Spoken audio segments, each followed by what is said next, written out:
Bismillahirrahmanirrahim.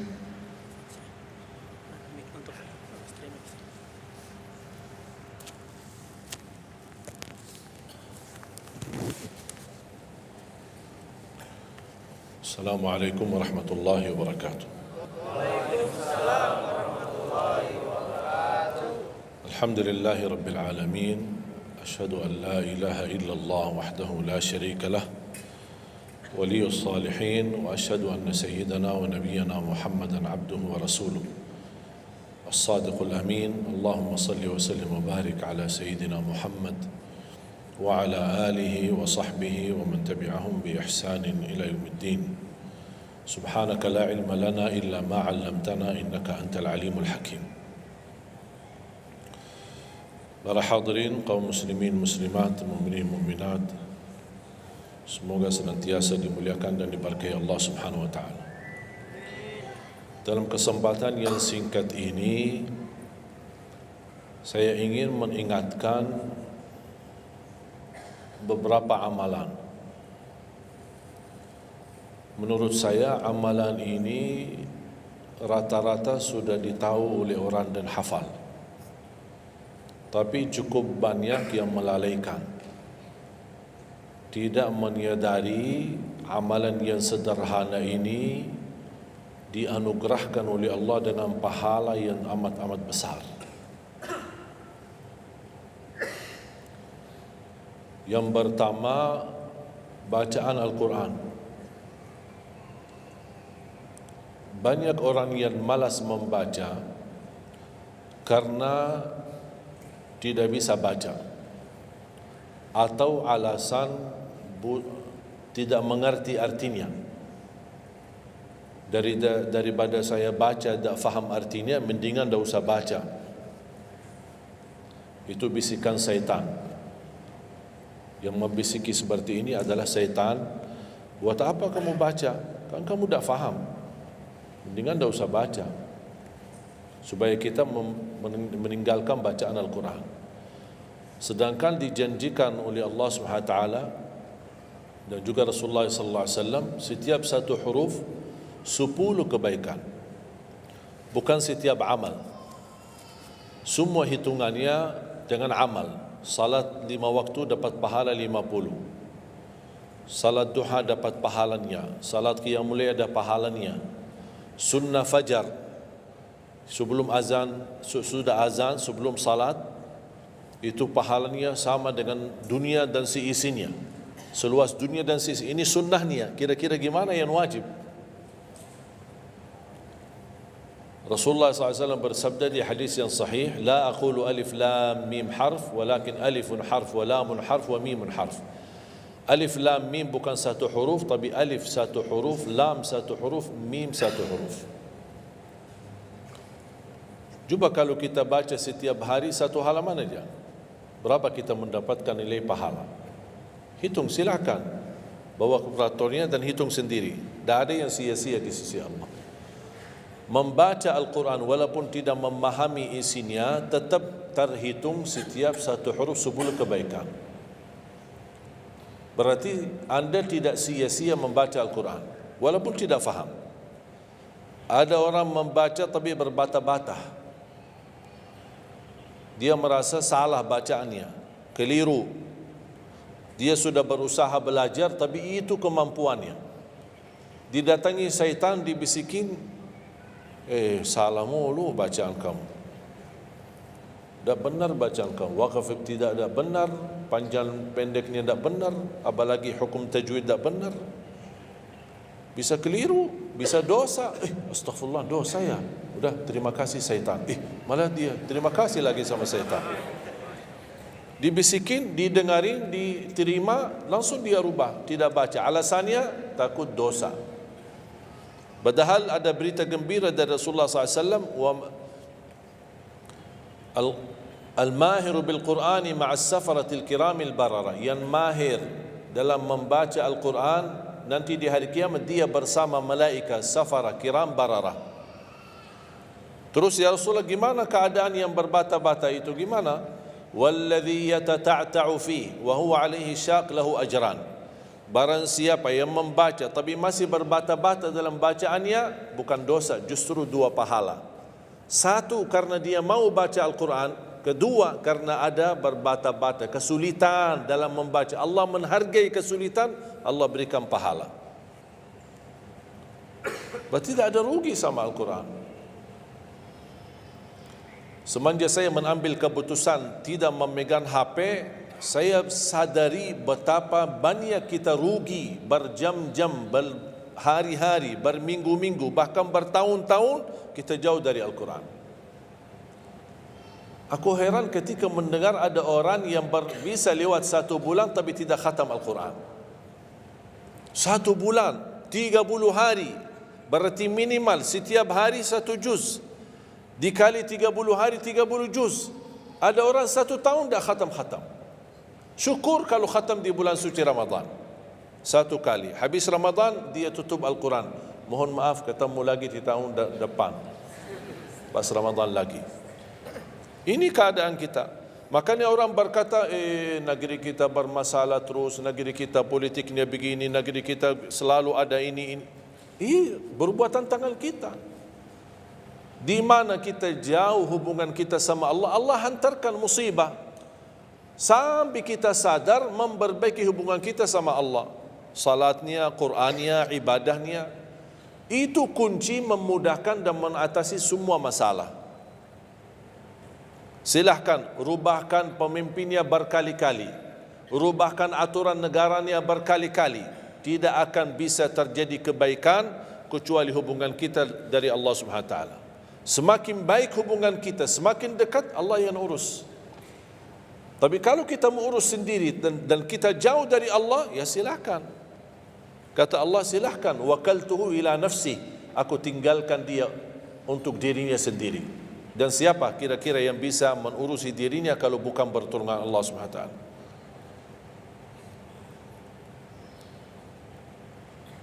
Jangankan bisa khatam Al-Quran dalam 30 hari, jangan 1 juz dalam 1 hari, 30 hari bisa dikhatam dalam waktu 10 jam.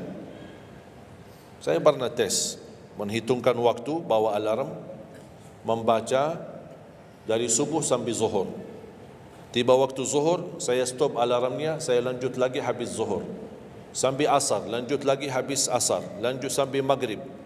Berapa saya habis khatam 30 juz? Bagi orang yang lancar bacaannya, tidak berbata-bata, bacaannya lancar, hurufnya jelas, tajwidnya bagus, tidak terlalu cepat, standar, sebagaimana bacaan tadi salat Isya, itu namanya standar, hadar, tapi disempurnakan tajwid, tidak boleh cepat dan tidak boleh terlalu lambat.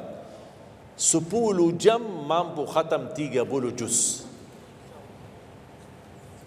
Saya punya teman sekolah di Madinah, dia berhasil khatam 30 juz dalam waktu 7 jam 49 menit.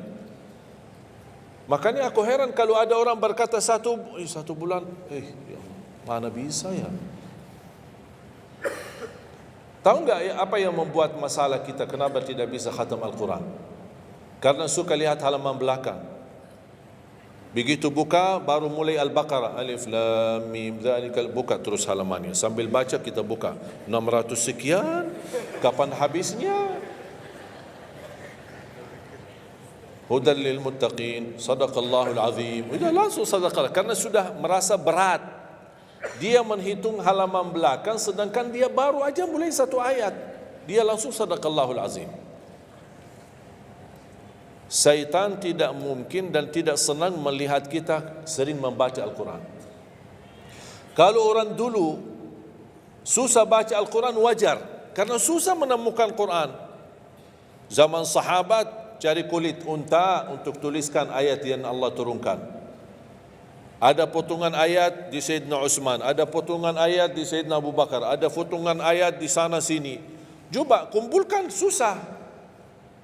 Makanya semuanya larinya kepada sahabat yang begitu datangnya wahyu, mereka langsung mendengar dari Rasul, langsung bisa hafal.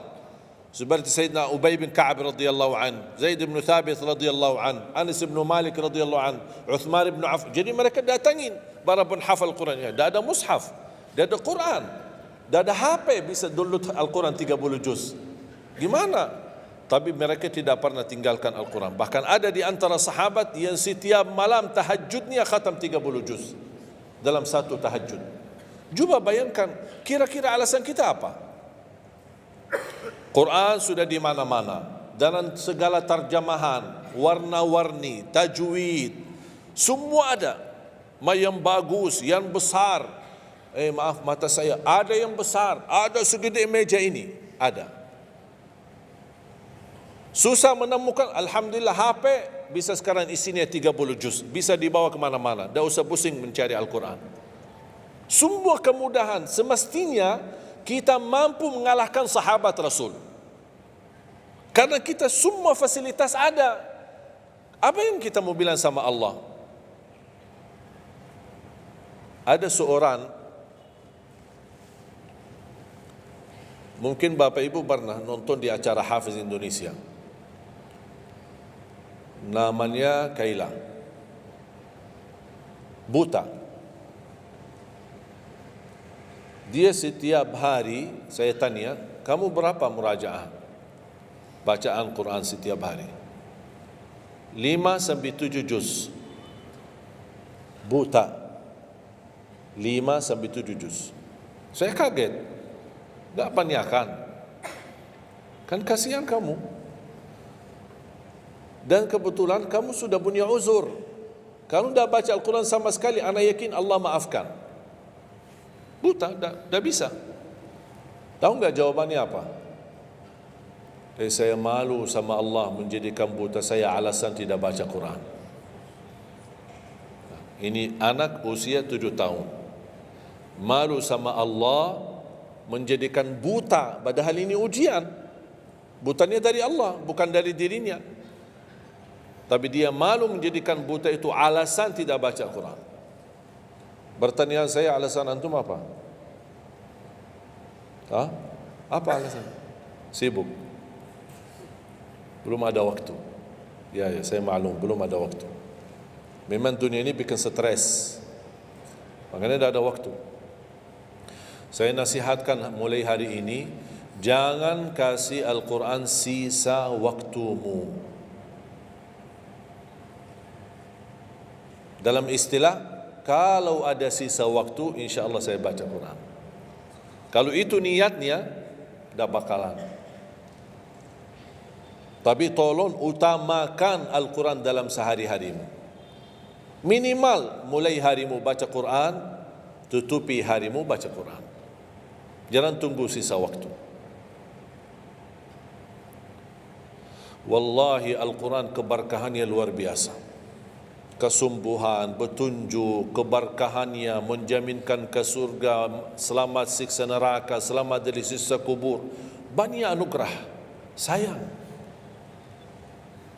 Kadang-kadang kalau kita mendengar ada seorang da'i atau seorang ustaz, materi-materi bukunya bagus, isinya bagus, kita kejar. Di mana buku itu jual?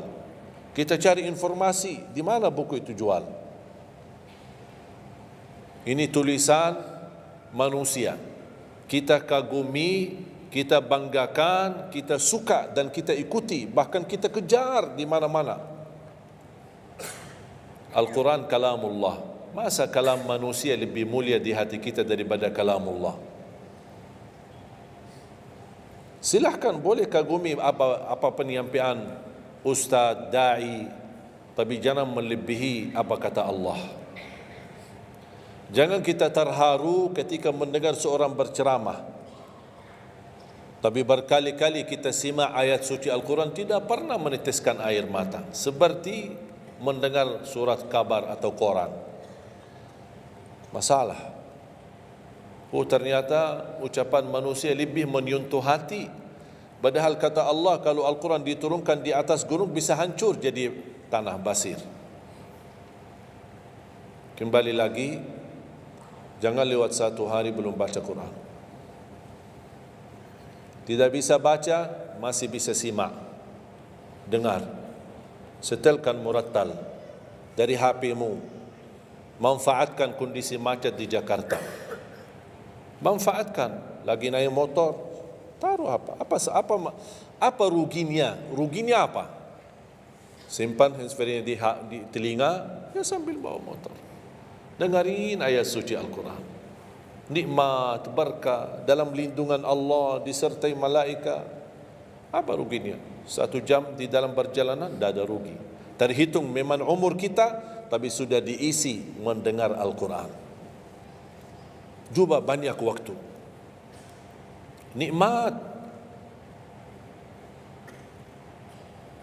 Kalau saya merasa kesibukan mengganggu sampai tidak ada luang waktu cukup untuk saya bisa baca tilawah di rumah, saya menikmati di jalan. Apalagi kalau mau pergi ke acara, apalagi kalau keluar kota, berjalan lumayan jauh, nikmat. Ya Allah, mudah-mudahan macet terus. Nikmat. Macet ini menjadi nikmat. Dah fikir macetnya karena lagi melihat Al-Quran. Beda sama orang, hanya sepanjang berjalan cat HP, HP. Merasa bosan. Sudah semua cat sudah dilewati, semua SMS sudah dibalas, semua pesan-pesan sudah dibaca. Akhirnya bosan. Macet mulu ini Jakarta. Nanti temannya di sebelah, kalau bukan macet, bukan Jakarta loh. Itu habis waktu, sia-sia. Padahal Al-Quran ini kita baca tidak mesti dalam keadaan wudu.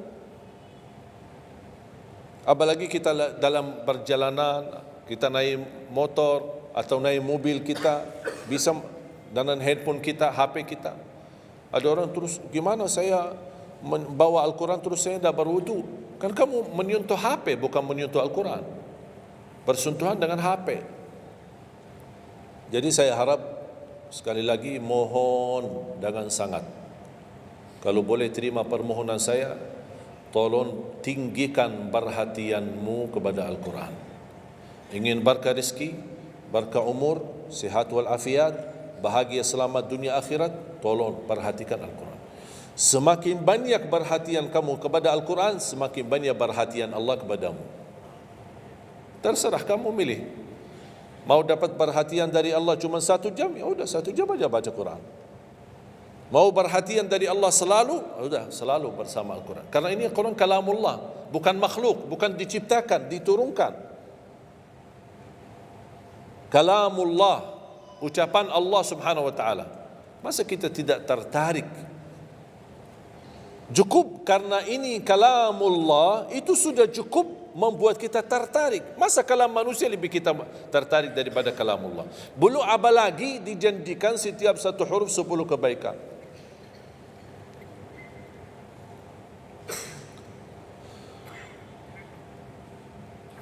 Kira-kira siap? Minimal mulai harimu baca Quran, tutupi harimu baca Quran. Habis bangun, sebelum beraktivitas baca. Baca apa? Bebas. Boleh enggak saya baca sambil khatam tapi saya tidak faham isinya? Boleh. Tetap dapat pahala setiap satu huruf 10 kebaikan. Baca sampai mempelajari isi maknanya, memahami maknanya, lebih besar lagi pahalanya.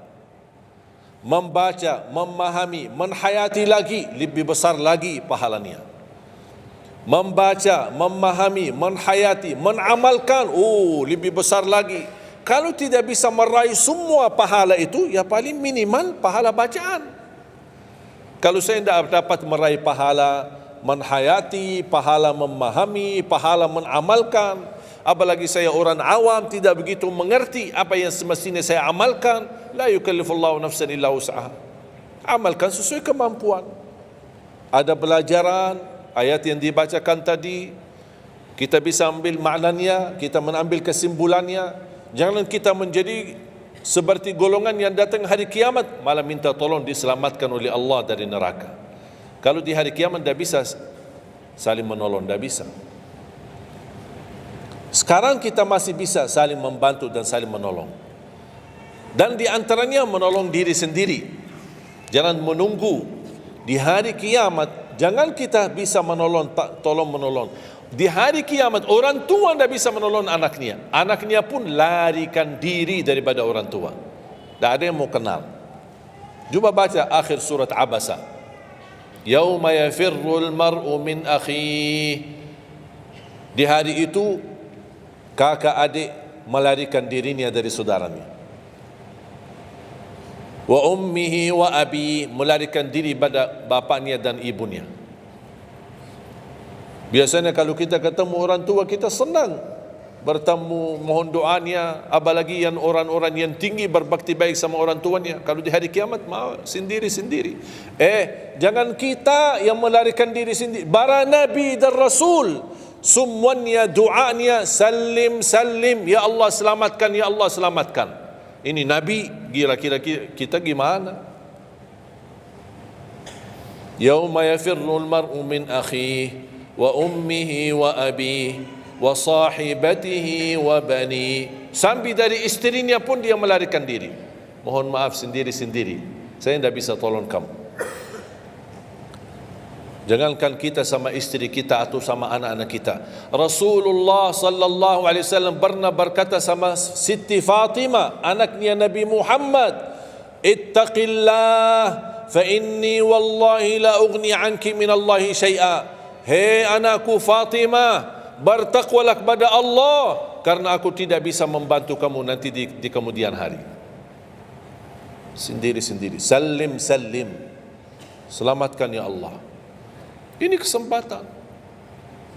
Sebelum kita menjadi na'udzubillah salah alamat daripada ke surga menjadi ke neraka, kita sekarang perbaiki kemana arahan kita, kemana jalan kita. Kita yang milih, tidak ada yang memaksa. Taat, Allah hanya menyuruh kita taat, tapi Allah tidak pernah maksa. Kira-kira kalau tidak salat dapat pukulan? Dapat pukulan? Ada yang memukul kita? Ada yang melemparkan kita dalam batu sampai bata kepala kita? Ada? Tidak ada. Taat, Allah menyuruh taat, tapi Allah tidak pernah maksa. Sama juga syaitan, menyuruh kita dosa maksiat, tapi syaitan tidak pernah maksa kita. Sebagaimana ayat tadi dibacakan, ayat surah Ibrahim ayat 22, syaitan berkata, aku tidak punya kuasa di atas kalian, tapi aku hanya menyuruh kalian terlalu cepat taati. Kata syaitan, terlalu cepat respon, aku hanya menyuruh.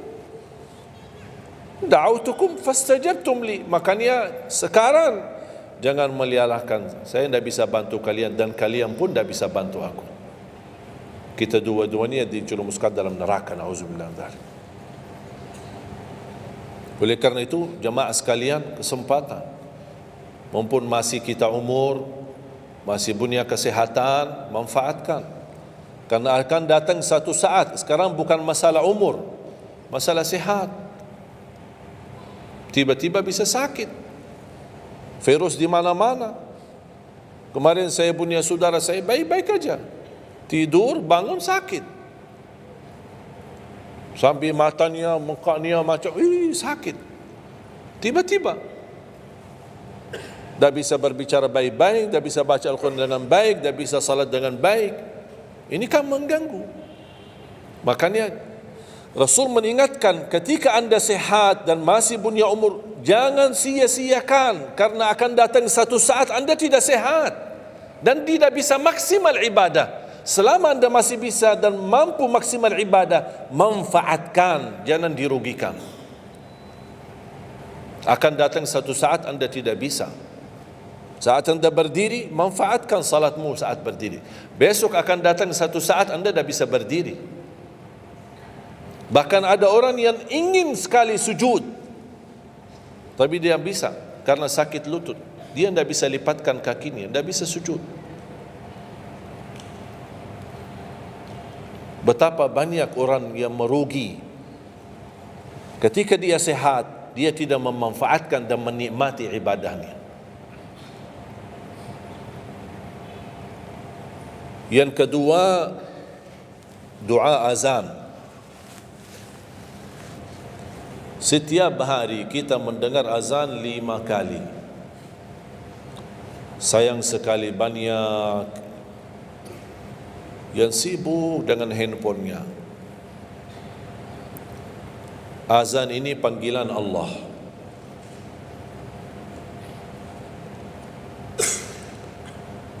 Barang siapa, kata Rasulullah SAW, mengikuti perkataan muazzin.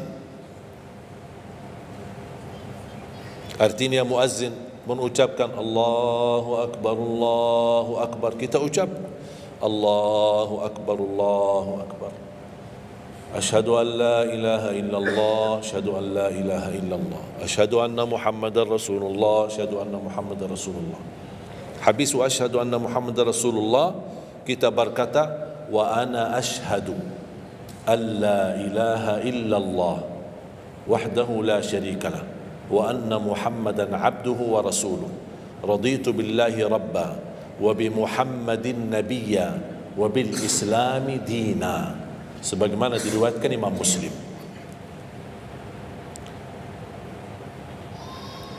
Hayya 'alas salah, kita jawab la haula wala quwwata illa billah. Apa hikmahnya di sini la haula wala quwwata illa billah? Ya Allah, kami tidak punya daya dan kekuatan untuk menghadiri panggilan-Mu kecuali dengan pertolongan-Mu ya Allah. Karena hayya 'alas salah butuh gerak, bergerak, datang. Hayya 'alas salah, panggilan, hey mari salat.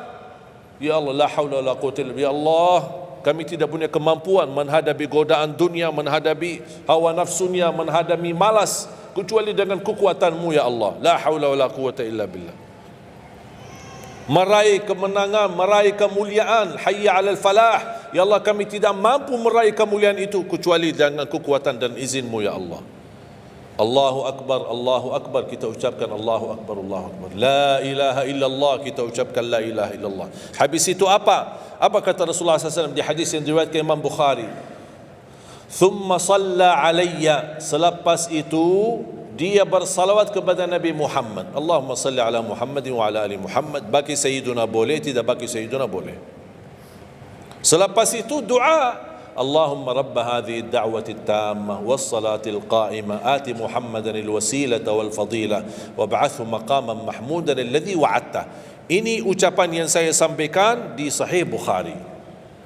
Ada riwayat-riwayat yang lain, Allahumma rabb hadhihi ad-da'wati at-tammah was-salati al-qa'imah ati sayyidina Muhammadan al-wasilata wal-fadilata wad-darajata al-'aliyata ar-rafi'ata min al-jannah wab'athhu maqaman mahmudan alladhi wa'adta innaka la tukhliful mi'ad. Innaka la tukhliful mi'ad. Tambahannya diriwayat Imam An-Nasai dan semuanya sahih. Mau milih mana yang anda hafal, mana anda biasakan, silakan. Mau ambil hadis yang diriwayatkan Imam Bukhari boleh, mau ambil yang diriwayat Imam Nasai boleh. Asal jangan sampai begitu dengar azan tidak mengikuti muazzin dan sia-siakan doa itu. Padahal doa sederhana. Siapa yang tidak hafal? Setiap ditayangkan azan di TV selalu dibacakan Allahumma rabb hadhihi ad-da'wati at-tammah was-salatil qa'imah. Saya pernah tanya guru saya, seandainya ketika saya mendengar azan tapi terlalai dengan kesibukan atau telefon mendadak atau apalah urusan, baru saya menyadari ketika muazzin sampai ke hayya 'alas salah, saya belum mengikuti dari awal. Gimana caranya biar saya tidak rugi dalam pahala? Kata guru saya, ulang sendiri dari awal. Allahu Akbar, Allahu Akbar, Allahu Akbar, Allahu Akbar. Asyhadu an la ilaha illallah, asyhadu an la ilaha illallah, asyhadu anna Muhammadar Rasulullah. Sampai mendapat mengikuti muazzin dalam sisa azannya. Begitu selesai baca doa yang saya tadi sampaikan. Apa kata Rasulullah? Barang siapa yang mengamalkan ini, faqad hullat lahu syafa'ati yaumal qiyamah, dijamin dapat syafaatku. 5 kali kesempatan tertulis nama kita, jaminan dapat syafaat Nabi Muhammad, tapi kita sia-siakan. Siapa yang tidak mau syafaat Nabi Muhammad? Ini kesempatan. Jangan tunggu hari kiamat baru saya minta, ya Rasulullah tolong syafaatkan. Ini Rasul sudah menawarkan ini sekarang. Mau enggak dapat syafaatku? Ikuti muazzin dan baca doa azan, kemudian dapat syafaatku. Berapa minit? Tak sampai 2 minit. Ikuti muazzin, selesai azan, doanya tak sampai 2 minit. Allahumma salli ala Muhammadin wa ala ali Muhammad. Allahumma rabb hadhihi ad-da'wati at-tammah was-salatil qa'imah ati Muhammad. Dan sampai akhir. Innaka la tukhliful mi'ad. Berapa lama? 2 minit? 3 minit? Tak apa-apa, 5 minit. Tapi dapat jaminan syafaat Nabi Muhammad. Hanya waktunya cuma 5 minit. Kira-kira siap? Mulai hari ini? Menurut saya, yang saya sampaikan wallahi sederhana, sangat sederhana, tapi butuh perhatian aja, butuh perhatian. Yang ketiga, jangan tinggalkan sunnah qabliyah subuh. Walaupun anda malas menjaga sunnah qabliyah ba'diyah.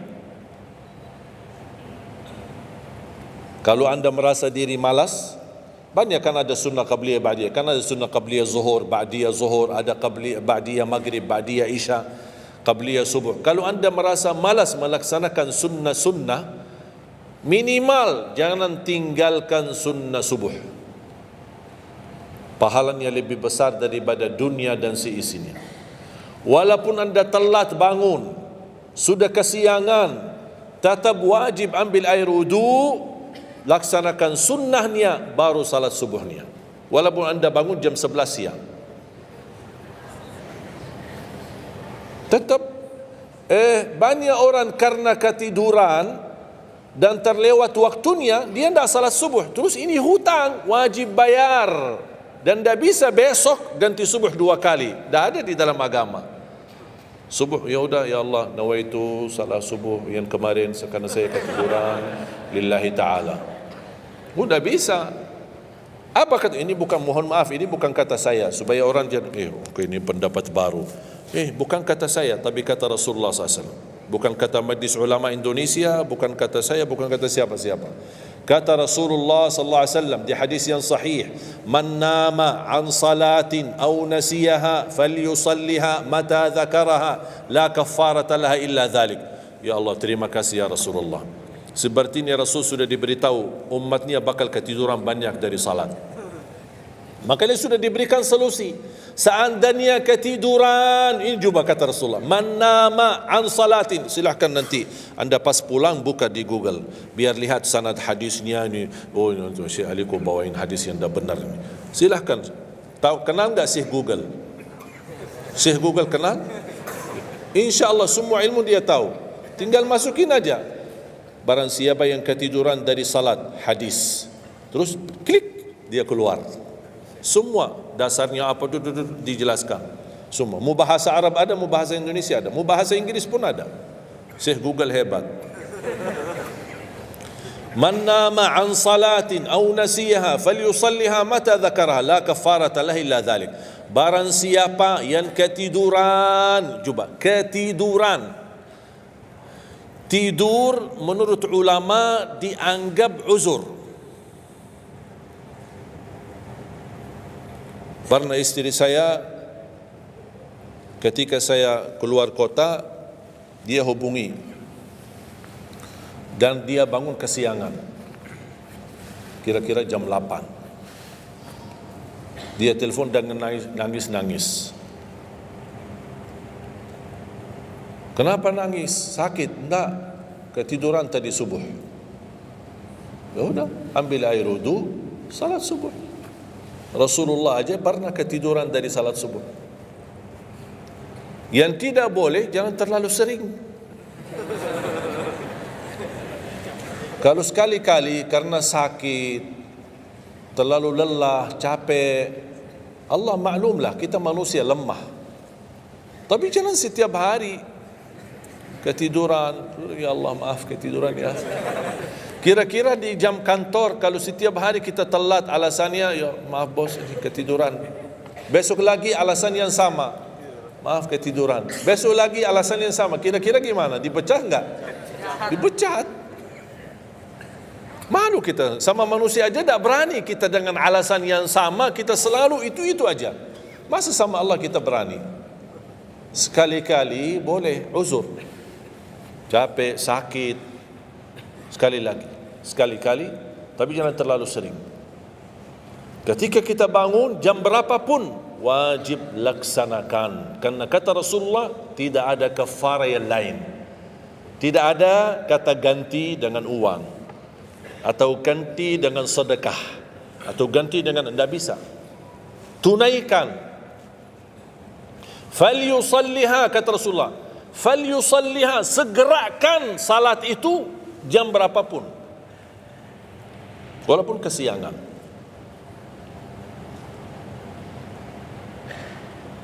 Jelas?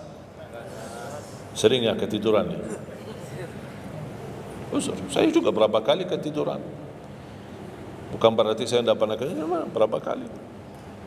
Bisa ada orang habis tahajud, terlalu lelah, capek, dia mau hanya istirahat saja di atas sajadahnya. Pas bangun sudah jam 7. Padahal Masya Allah tahajud. Semangatnya tahajud tapi ketiduran salat subuh. Makanya ini harus disesuaikan kemampuan. Anda merasa diri kalau salat tahajud 8 rakaat, bangun jam 2, ya Allah kuat, tidak kuat ini. Kembali kepada kemampuan. Tahajud tidak harus 8 rakaat. Tahajud tidak harus 20. 2 rakaat, tutup witir sudah tahajud. Dan tahajud pun salat malam tidak harus tidur dulu. Ada orang, harus tidur, walaupun tutup mata sebentar terus buka lagi. Ini ilmu baru di Indonesia ini. Saya pernah share satu video, ada satu komen dari jamaah, enggak, saya belajar harus tidur dulu, walaupun tutup mata sebentar terus buka lagi. Kembali kepada kemampuan. Ada yang biasa tidur, bangun tengah malam, sepertiga akhir, itu lebih afdal.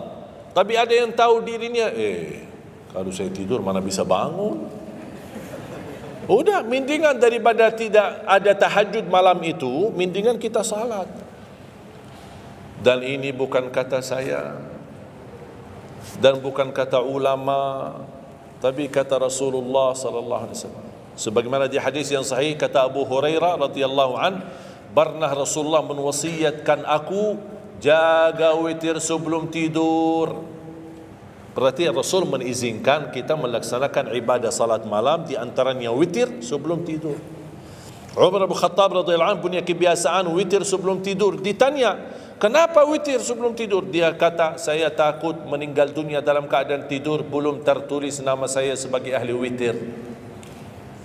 Saya punya kebiasaan, habis pulang ke rumah, sebelum tidur ambil air wudu, salat 2 rakaat sunnah wudu, kemudian salat 2 rakaat muqaddimah witir, kemudian 1 rakaat witir, baru saya tidur. Kalau dapat bangun lagi, alhamdulillah bisa tahajud, tapi tidak boleh witir lagi karena sudah witir duluan. Sudah faham? Sederhana enggak Islam ini? Sederhana. Banyak orang yang berkeinginan tahajud, berkeinginan salat witir, tapi katanya harus tidur. Saya orang yang berat tidur. Kalau saya tidur mana bangun lagi? Udah, kesempatan bisa anda laksanakan sebelum tidur. Ada orang yang memang tidurnya aja akhir, jam 12, jam 1 baru dia bisa tidur. Ya mendingan daripada tidak salat malam sama sekali, mendingan salat dulu baru tidur.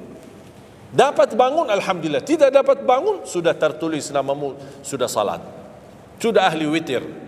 Innallaha witir yuhibbul witir fa'autiru. Allah maha witir, Allah maha witir, Allah cinta witir, jagalah witir. Dan ini termasuk 2 sunnah yang Rasul tidak pernah tinggalkan, sunnah subuh sama sunnah witir. Sakit, sehat, mukim, di dalam kota, musafir, keluar kota, perang, aman, damai, tetap tidak pernah tinggalkan 2 sunnah itu, sunnah subuh sama sunnah witir. Itu kebiasaan Rasulullah SAW. Kalau anda merasa pun sakit, tidak bisa berdiri, tidak bisa qiyam, bisa anda laksanakan witir dalam kondisi duduk. Yang terakhir, ayat al-kursi.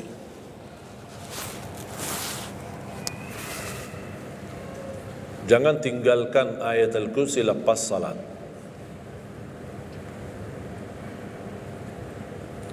Jangan tinggalkan ayat kursi lepas salat. Salat wajib. Sama ketika mau tidur, cuma 1 ayat, tapi tahu enggak pahalanya apa? Kan habis salat kan ada zikir-zikiran, istighfar, kemudian tasbih dan yang lain-lain. Di antaranya baca ayat kursi. Tahu enggak pahalanya apa? Ada yang pernah baca pahalanya apa? Barang siapa yang membaca ayat al-kursi setiap habis salat fardu,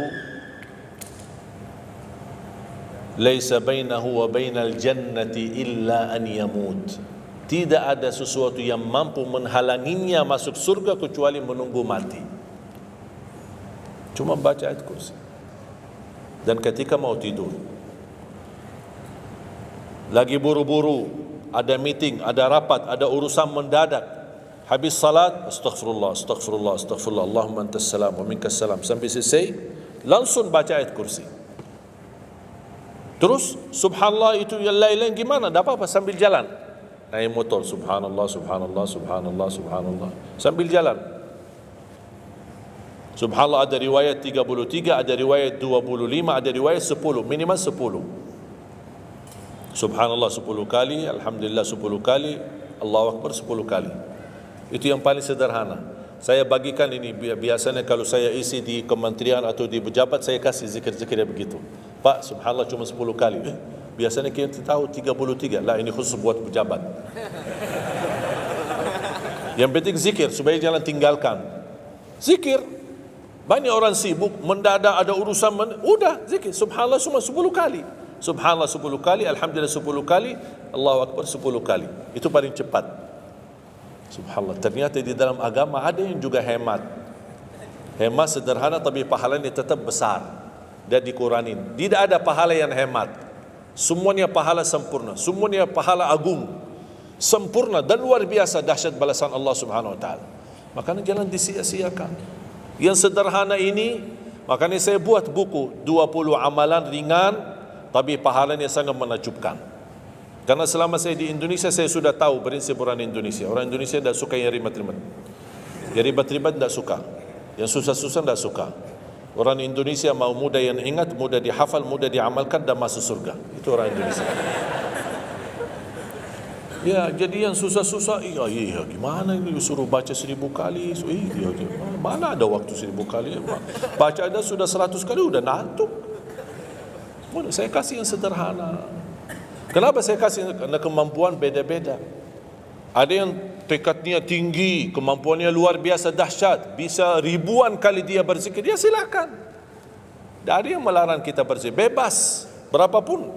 Tapi ada yang malas. Udah. Jadi alhamdulillah di dalam ajaran Islam kita ada malas ya, ini pilihan malas. Makanya saya bikin 20 amalan. Dan ini buku 20 amalan ringan. Pahalanya sangat menakjubkan. Pahalanya sangat besar walaupun amalannya ringan. Mudah, sederhana. Dan buku ini hanya laku di Indonesia, tidak laku di Arab. Karena cocok dengan budaya Indonesia, saya sudah hafal budaya Indonesia. Sama dengan bacaan. Mohon maaf tadi kepanjangan Isya.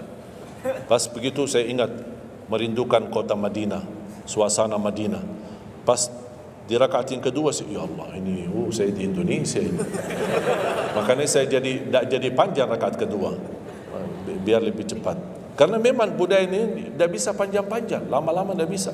Kalau kulhu bisa dibagi dua, terima kasih. Kita lihat tarawih kan salah satu contoh tarawih. Walaupun 23 rakaat jumlahnya banyak, tapi ayatnya pendek. Al-hakum qulhu, al-asr qulhu, al-humazah qulhu, itu ya kan? Ini budaya. Kita kan hormati budaya, harus belajar. Walaupun ada sekarang ada beberapa masjid yang panjang, ya kembali kepada kemampuan, tapi tidak boleh saling menyalahkan. Ada orang yang suka, enggak, saya mau yang qulhu qul, ya udah sana. Masih qulhu di sana, masjid kita beda. Yang penting kita bisa jaga salat. Dan yang terpenting dalam salatnya adalah yang terjaga kekhusyuan. Bukan masalah jumlahnya, bukan masalah kepanjangannya, tapi kekhusyuan. Tumaknina, karena tumaknina rukun dalam ibadah salat. Sama seperti rukun qiyam, rukun baca al-fatihah. Tumaknina. Apa itu tumaknina? Ketenangan dalam salat. Bacaannya tenang, gerakannya tenang. Bukan kejar-kejaran. Imamnya baru baca Al-Fatihah, sudah amin, imam makmum belum selesaikan ini, terus dikejar imam. Imam Allahu Akbar, sami Allahu bihamdihi, Allahu Akbar, Allahu Akbar, Allahu Akbar. Imam makmum jadi kasihan. Kejar. Dia tidak bisa baca. Makmum, wallahi makmum tidak bisa baca apa-apa. Hanya fokusnya bisa kejar imam. Yang penting jangan sampai tertinggal imam. Yang saya fikirkan, kasihan yang tua-tua, bapak-bapak. Gimana yang bapak-bapak? Kalau yang muda-muda masih bisa kejar imam, terus yang bapak-bapak gimana? Setiap gerakannya batuk 10 kali. Rukuk batuk lagi, sujud batuk lagi. Karena pelan-pelan gerakannya. Saya pernah ada satu kejadian ketika masuk salah satu kampung, kita lewati, saya mampir, samping saya ada bapak lumayan tua, gerakannya juga pelan-pelan.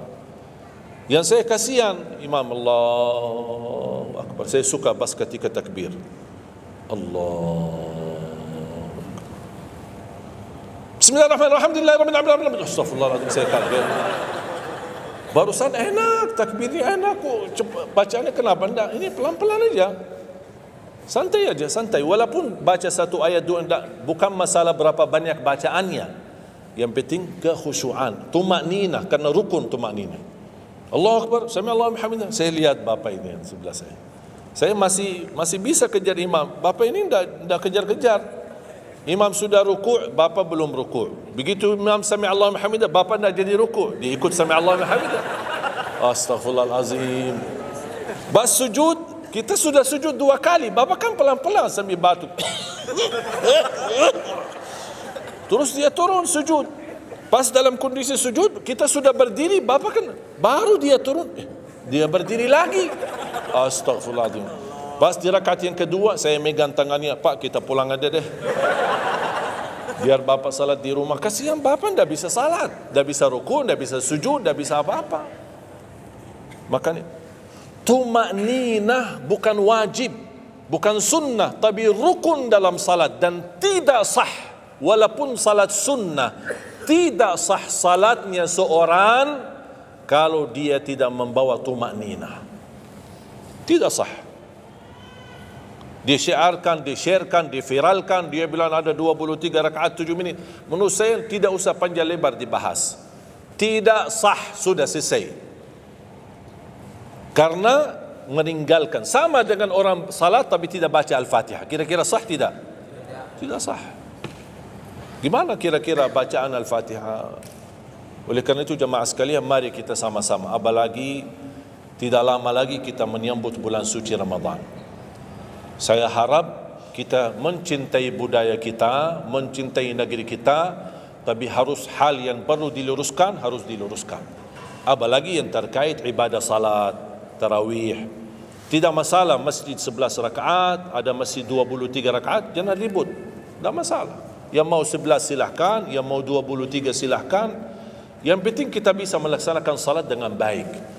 Apalagi alhamdulillah sudah sekarang muncul banyak para imam-imam, pemuda-pemuda yang bacaannya merdu, yang bacaannya indah. Kita bisa menikmati suasana bulan suci Ramadan. Bacaannya tidak mesti panjang-panjang. Walaupun rata-rata di Indonesia jarang kita menemukan masjid yang khatam. Dulu saya ingat waktu saya masih di Lombok, kita ingat salat tarawih khatam 30 juz, dan salat tahajud 10 malam terakhir khatam lagi 30 juz. 2 kali kita khatam dalam 1 bulan Ramadan. Tapi ini karena permintaan dari lingkungan dan jamaah. Kalau tidak ada permintaan susah. Apalagi orang baru datang. Saya sering memperhatikan orang baru datang kayaknya salah masuk masjid. Pas begitu melihat imamnya kepanjangan, ini masjid apaan ini, mundur ke belakang. Barulah saya pas ketika lihat ada makmum mundur, saya baru masuk. Bapak mau kemana? Mau ambil wudu lagi. Pas habis salat saya tarik kanan kiri, tidak ada. Ternyata ambil wudu di rumahnya. Jadi karena tidak semua bisa, makanya tidak boleh kita saling menyalahkan, tapi kita harus saling mengingatkan. Saling mengingatkan. Mari kita sama-sama menjaga ibadah yang benar. Mari kita sama-sama menjaga ibadah yang khusyuk, ibadah yang tumakninah. Mudah-mudahan amalan-amalan yang saya sampaikan tadi, mudah-mudahan bisa diingat, bisa dihafal dan mudah diamalkan. Masih ingatkan? Atau perlu saya ulang?